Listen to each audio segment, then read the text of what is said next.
Bridey's Snake, A Story for Imolc by Ellen Sontier. Hiding in the bushes beside the clearing where the well stands, I watched. Fingers blue with cold, teeth beginning to chatter, the snow cold and dank sending its freezing tendrils up through my boots. But I wasn't going anywhere, not yet. They would come, along with the dusk, and I was going to watch them. The sun slid down the sky, sometimes hiding his face in the clouds. The cold became bitter then, so even the robin's song would stop for a moment at a time. The blackbirds would hush in the bushes, watching the dying of the light. It must be 4 o'clock. The dusk was beginning, and the sun clipping the horizon, soon to go down into the womb of darkness. I shivered. "Have you come to see the snake then, boy?" The voice cackled, croaked like an old crow. Somehow, despite being near frozen to the spot with both cold and fear, I turned. Black she was, hooded with a beak of a nose on her just like a crow. The dark cloak covered most all of her, bar her face. She cackled again. I watched the black and yellow teeth behind the blue lips and gums. "Yer then?" And she put out her claws to catch my arm, pull me along with her into the glade. There was naught I could do. Old she might be, but she was strong. And anyway, it was where I wanted to go, despite my entrails' protests. My gut roiled like a seething whirlpool. "Come here, boy. I needs the cup. What are you getting for me?" She let go of me. I was free. I could run, except I could not. I tried putting a foot away from the well, but nothing happened. The foot wouldn't move. I tried the other way, and the foot would go. It would go towards the well. Leaning over the edge, the rank, dank breath came up from the depths, almost choking me with its bitterness and its cold. The rope on the bucket was already skimmed with ice, and the iron handle of the winch burned as I gripped it, but I hung on, began winding. The winch creaked and groaned like an old man or a donkey as I lowered the bucket down into the dark. On and on it went, the grating sounds of pain, and then there was a sudden splash. The bucket had arrived at the water. "Hold still," the old one said sharply. "Wait!" I clutched the burning iron handle, pulling it to a halt, feeling my hands must be frozen into it, stuck to it, never to come off again. And then I heard it, a soft whooshing noise, followed by a brief whinny. The kelpie had come up, out of the depths. Then there was a clunk as something metal was dropped into the bucket. "Now, quick!" she commanded, "afore he climbs aboard. You dinna want to see him, laddie. Indeedy not." I wound the winch the other way, winding the rope back onto it. It was heavier work now, fighting gravity, but also it was more than the bucket that I was pulling up. It felt much more than just a cup. He came, with a roar and a growl, shifting all the while. One moment a pretty black pony, the next a huge, writhing serpent breathing fire. And then he leapt from the bucket straight at me. "No," she said. Quiet, almost, but with such power. The twisting black shape stopped, hung in the air between the well and me. Its eyes moved, red, and with long lashes of black flame, and they looked at her. She moved past me, came close to it, and began to stroke its ears and face. "He's mine," she told it, "doing my work, fetching my cup. You leave him be." Slowly the kelpie transformed, becoming again a pretty black pony. Except his eyes were red. "Get my cup," she commanded me, and I could move again. Dipping my hand into the bucket, I touched the cold, hard thing and drew it out. Dark, black silver, so it seemed. The daylight was all gone now, exchanged for the dimming light of the waning moon, risen high now over the treetops and shining down into the glade. How long had we been here? It seemed only a moment ago that it was dusk, before the old woman came, and now the moon was high and already setting her path down into the west. I shook my head. What did it matter? Time was, time is. I am where I am and when. And I was holding the cup in my hands. The moon was lighting a trackway through the trees on the other side of the well, and, it seemed, there was a flickering of movement on the track. I peered at it. A soft chuckle sounded behind me. "You can see her then, canny boy?" I could, indeed.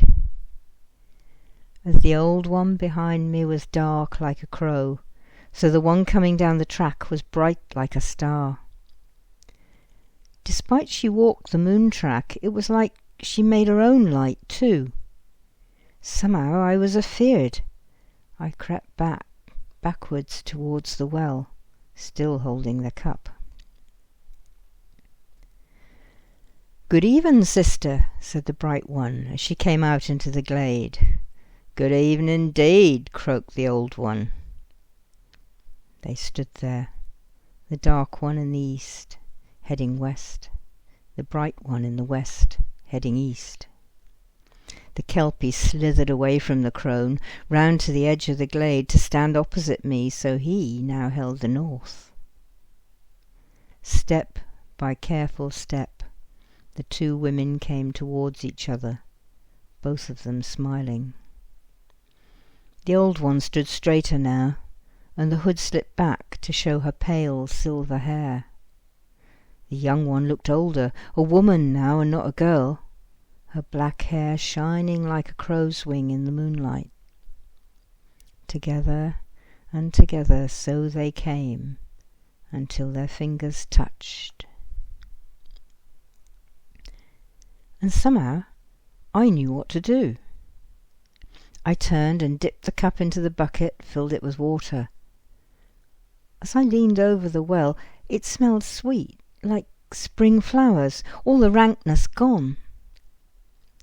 Slowly, my heart beating like I'd just run a mile, I stepped towards them, holding out the cup.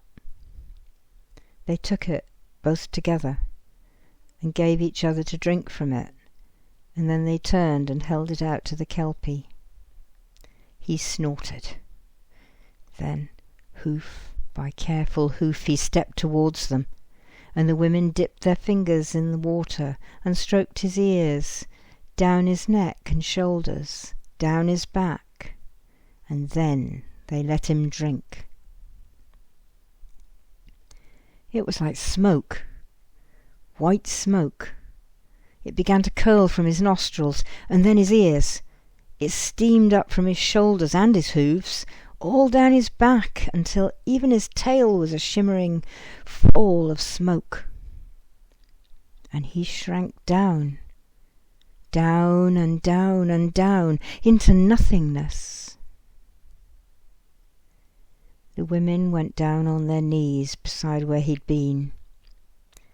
"The snake is here," said the bright one, "just poking his head out of his hole." I came to watch. There was nothing there, but then, yes, there was. The tiniest glimmer of white was pushing its way up out of the black soil. I bent with the women to watch. It was a snowdrop, its white budding head resembling a snake's head, a tiny snakeling birthing itself out of the ground. Its green body followed until it stood proud and upright. The head opened up, sending the 3 white sepals outwards and uncovering the 3 green and white petals, which opened in their turn to show the golden pollen-covered stamens.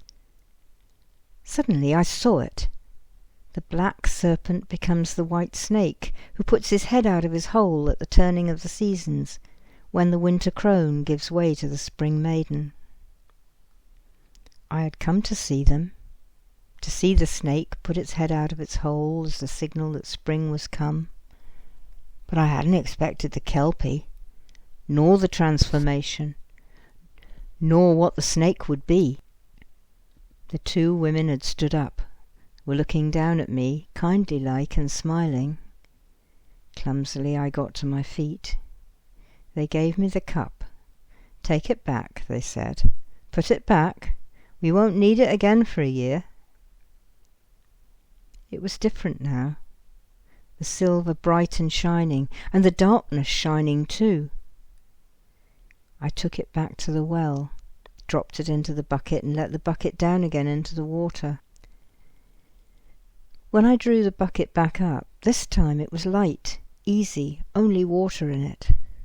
I was thirsty, so I drank. I turned just in time to see the women kiss, and as they did so, the moonlight shifted and became a dazzling, sparkling whirlwind that encompassed them both and took them out of my sight. The moon was sinking fast now, only a little light coming between the branches. I scurried back down the path to the village, like a rabbit with a fox after it. But nothing was chasing me, only my own fears. A candle stood still in the window. No one had yet barred the door. I slipped inside. The warmth hit me, and I pulled off my coat and boots and went to sit in the ashes of the fire. It was done, and the end had happened, and the beginning had come, as it ever does, turn on turn of the wheel. The crone had given the cup of winter to the Maiden of Spring. The dark kelpie had transformed into the white snake, and had put his head up out of his hole to tell us that spring was here. Bridey's flower had come yet again.